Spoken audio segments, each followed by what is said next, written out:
to give a teaser for the summer, which this summer we're thrilled that we're going to be doing Romeo and Juliet. In August. In August. Same 3 weeks that we've done for 22 years, August 17th through September 3rd in Edgerton Park, Tuesday through Sunday. It's a beautiful, bucolic place to see a play. This year we're really excited. Longtime company member and actor Raphael Massey, who is, you audiences remember, he played our bottom last year, he played Malvolio the year before, he's been in shows for 18 years, is actually directing this year.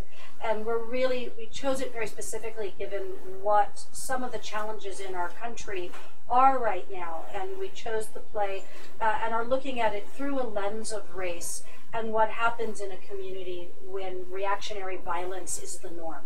And we're calling it is a cautionary tale. It's a tragedy that we can go and see, so hopefully we don't live it. So we don't have to bury our kids. Romeo and Juliet. Yeah. Wow. All right. Let us hear a little. All right. This is a 1595 play. Do I have that right? Yes. An early Shakespeare. Oh, I'm so impressed. Well done, Helen. An early Shakespeare, and with perhaps a contribution of Amelia Lanier Bassano, and some additional writing from this Venetian Jewish girl from a family of musicians who came to London and might have been a collaborator because there's an awful lot of Italy in this play. There's an awful lot of Italy in this play. So let's hear it. All right. What soft? What light through yonder window breaks? It is the east, and Juliet is the sun. Arise, fair sun, and kill the envious moon, who is already sick and pale with grief, that thou, her maid, art far more fair than she. Be not her maid, since she is envious. Her vestal livery is but sick and green, and none but fools do wear it. Cast it off! It is my lady. Oh, it is my love. Oh, that she knew she were. She speaks, yet she says nothing. What of that? Her eye discourses. I will answer it. I am too bold. 'Tis not to me she speaks. Two of the fairest stars in all the heaven, having some business, to entreat her eyes, to twinkle in their spheres till they return. What if her eyes were there, they in her head? The brightness of her cheek would shame those stars, as daylight doth a lamp.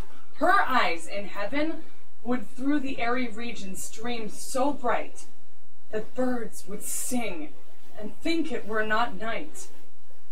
See how she leans her cheek upon her hand?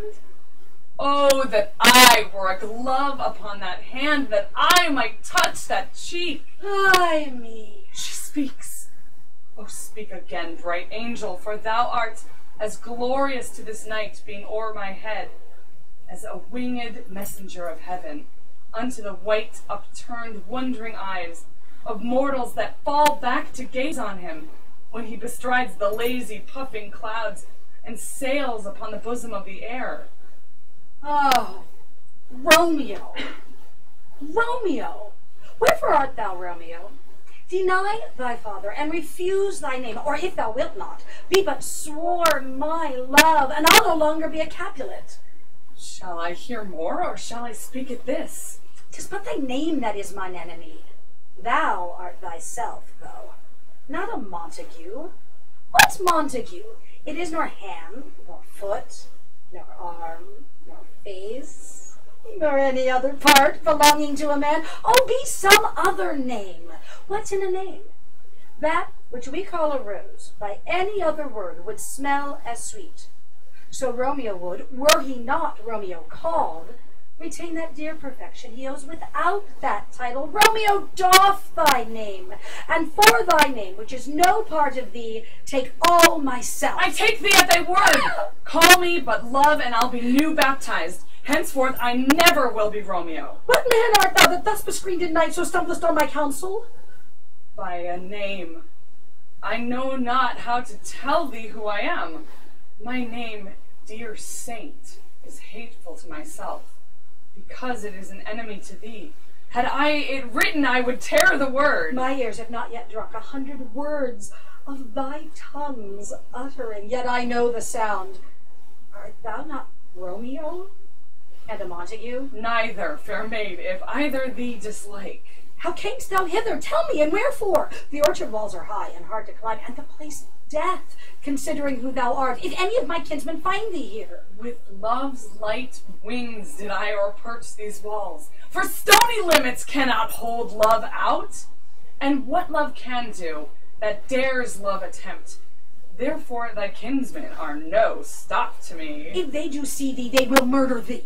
Alack, there lies more peril in thine eye than 20 of their swords. Look thou but sweet, and I am proof against their enmity. I would not for the world they saw thee here. I have night's cloak to hide me from their eyes, and but thou love me, let them find me here. My life were better ended by their hate than death prorogued wanting of thy love. By whose direction foundst thou out this place? By love! It did first prompt me to inquire. He lent me counsel, and I lent him eyes. I am no pilot, yet wert thou as far as that vast shore washed with the farthest sea, I should adventure for such merchandise. Thou knowest, ask of night is on my face, else would a maiden blush but paint my cheek for that which thou hast heard me speak tonight.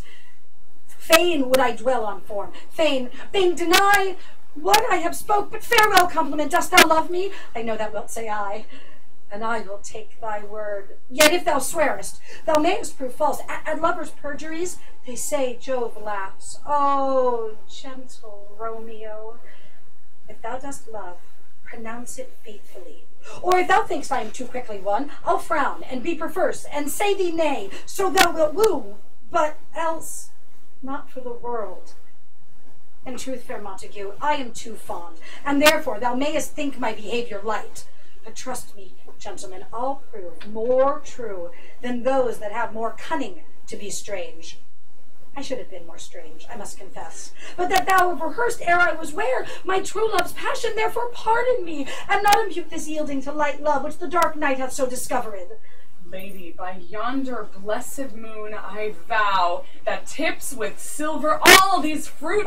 Swear not by the moon, the inconstant moon, that monthly changes in her circled orb, lest that thy love proves likewise variable. What shall I swear by? Do not swear at all. Or, if thou wilt, swear by thy gracious self, which is the God of my idolatry, and I'll believe thee. If my heart's dear love... I do not swear.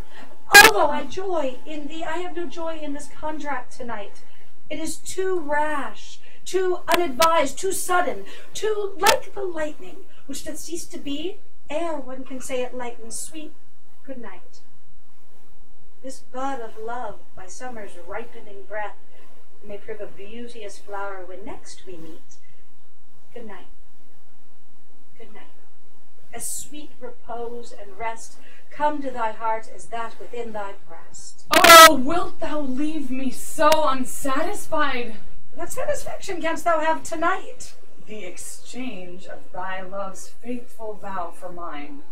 I gave thee mine before thou didst request it. And yet, I would it were to give again. Wouldst thou withdraw it? For what purpose, love? But to be frank, and give it thee again.